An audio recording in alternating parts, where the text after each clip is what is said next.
Subscribe करें हमारे YouTube channel साधना gold को और पाएं वीडियो सबसे पहले।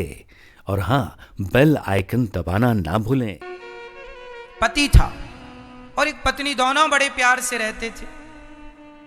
पत्नी सेवा करती, पति को भोजन कराती। एक दिन पति को बीमारी हो गई, कोढ़ हो गया। पूरा शरीर की चमड़ी, कौन सी बीमारी राम जाने, कोढ़ कहते हैं।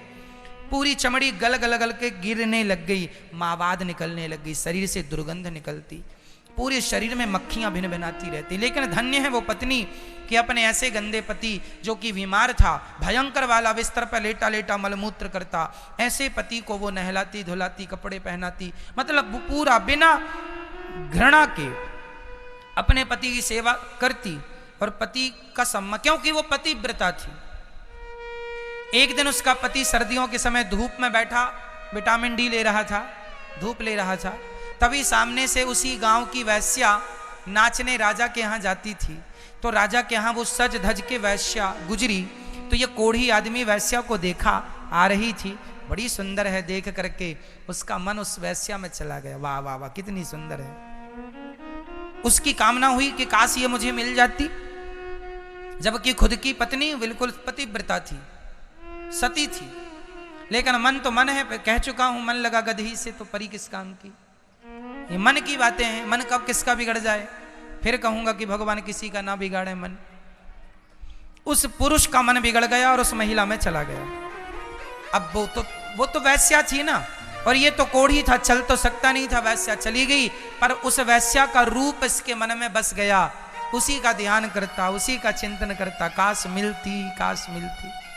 तो पत्नी ने देखा कि मेरे पति किसी का ध्यान कर रहे हैं। पूछ लिया, स्वामी जी आप किसका ध्यान कर रहे हैं? कह दिया, क्या बताऊं। इसने कहा, जो आपके मन में सच्ची सच्ची बताना। कह दिया कि आज मैं बैठा था तो वैश्या गई, बड़ी सुंदर थी, उसका स्वरूप देख के मैं मोहित हो गया हूं। यदि वो मुझे मिल जाए तो अच्छा रहेगा मेरे लिए।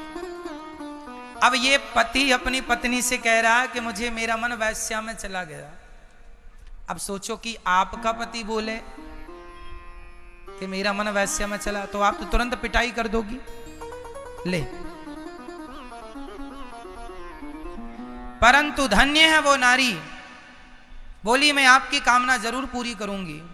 वो वैश्या के घर जाती है और वैश्या के घर का झाड़ू पोंछा चौका करती है। सवेरे 4 बजे उठ के एक दिन वैश्या ने पकड़ लिया, मेरे घर का काम कौन कर। देखा तो ये पतिव्रता नारी पोंछा लगा रही थी। अरे बहन, मैं तो वैश्या हूं, आप तो पतिव्रता हो, आपके तो बड़े चर्चे सुने हैं कि आप तो सच्ची पतिव्रता हो, आप हमारे घर बर्तन चौका क्यों कर रही हो? उसने कहा कि आपके स्वरूप पर मेरे पति आसक्त हो गए हैं, एक बार मेरे पति से आप मिल लें तो मुझे अच्छा लगेगा। वैश्या को पता था कि इसके पति को कोढ़ का रोग है, पर आप कह रही हैं तो मैं जरूर आपके पति को, आज शाम को आप अपने पति को रात्रि को मेरे घर ले आना, आप मेरे घर भेज देना।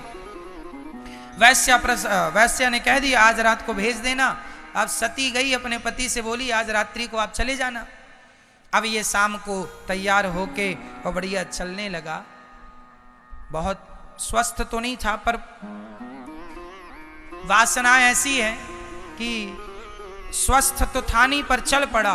पर जैसे ही चला तो आगे घर के द्वार पर ये गिर गया। गिरा तो पांव में मोच आ गई। अब मोच आई सो चल पाया नहीं। अब लगा रोने, लो आज बुलाया था, हमारे तो भाग्य में ही नहीं है। रोने लगा, पांव में मोच आ गई। पति को रोता देख पत्नी ने कहा, आप चिंता ना करो, मैं आपको लेकर चलती हूं।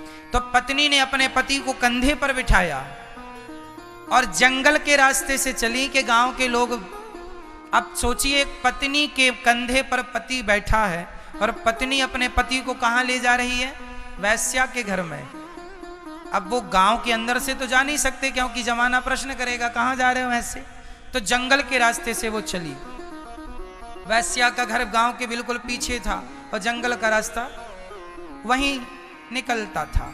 तो वो जंगल के रास्ते से चली, कोई देख ना ले। शाम को जब रात हो गई तब पति कंधे पर बैठा है और पत्नी लेकर चल रही है। तभी रास्ते में एक दूसरी ही घटना घट गई। बिल्कुल अपोजिट घटना घट गई। क्या? उस जंगल में एक संत थे। उसी समय राजा का धन कुछ चोरों ने चुराया और भागे, तो राजा के सिपाहियों ने पीछा किया।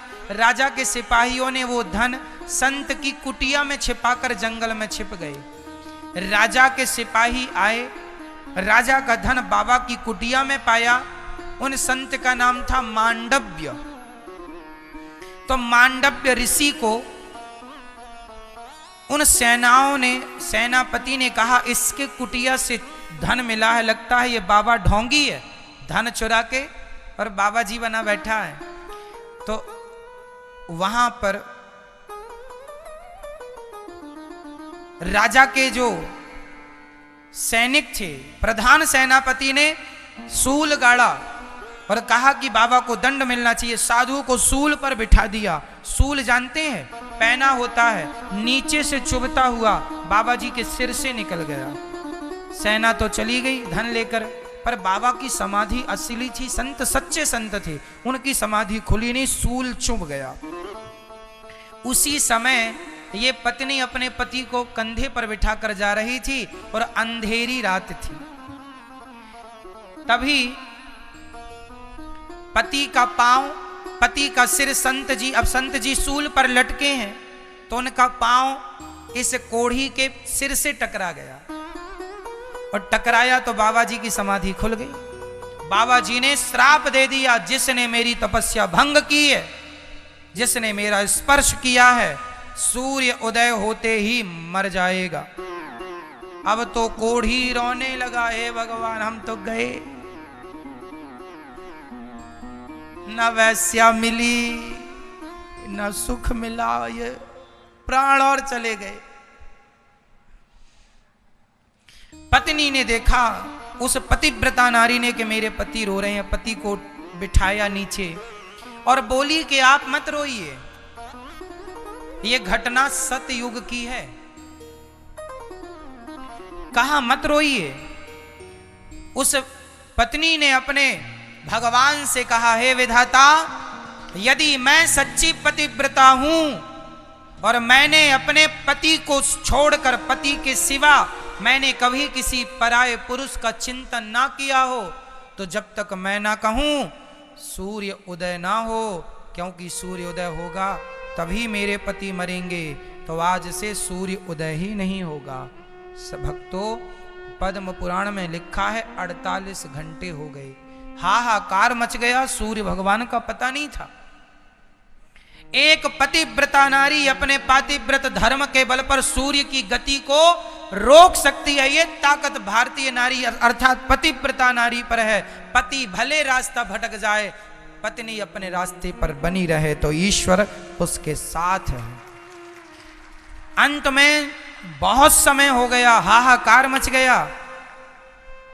ब्रह्मा विष्णु महेश तीनों आए, मनाए। वो नारी बोली, मेरे पति के मैं प्राण उन्हें मरता हुआ नहीं देख सकती, पहले मुझे मारो, फिर मेरे पति को भले प्राण उनके जाएं, पर मैं पहले मरूंगी। तब माता अनुसुईया जी आई और माता अनुसुईया जी ने कहा, बेटी तू सूर्य भगवान को आने दे, मैं तेरे पति को जीवित करूंगी।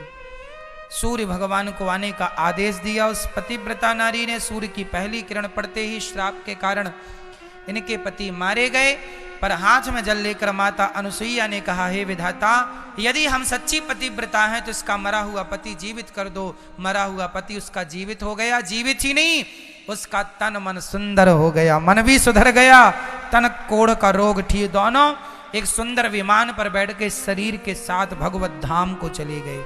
एक पतिव्रता नारी अपना सब कुछ पूरा लोक परलोक बना सकती है, ना जाने कितनी पीढ़ियां तारने की ताकत एक पतिव्रता नारी के अंदर होती है।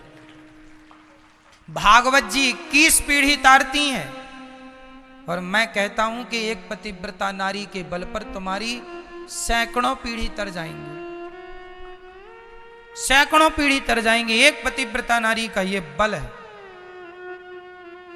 इसलिए हम आपसे केवल यह निवेदन करेंगे कि सारे लोग अपने अपने धर्म का पालन करें। पति रास्ता भटक जाए, भगवान करे ना भटके, पर भटक जाए तो मेरी मां आप अपने रास्ते पर अडिग रहिएगा।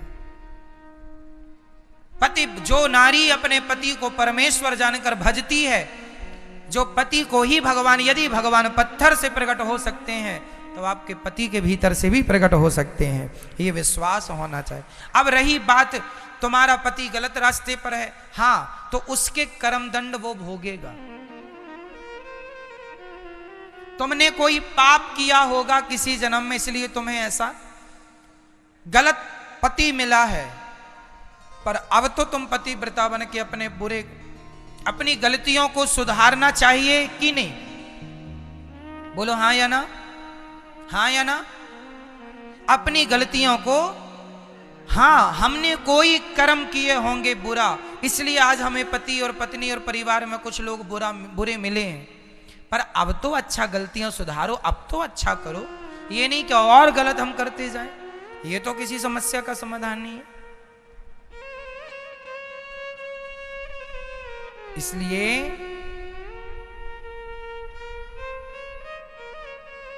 बड़े प्रेम से आप लोग अपने पति की सेवा करें। हमारे शास्त्रों में कहते हैं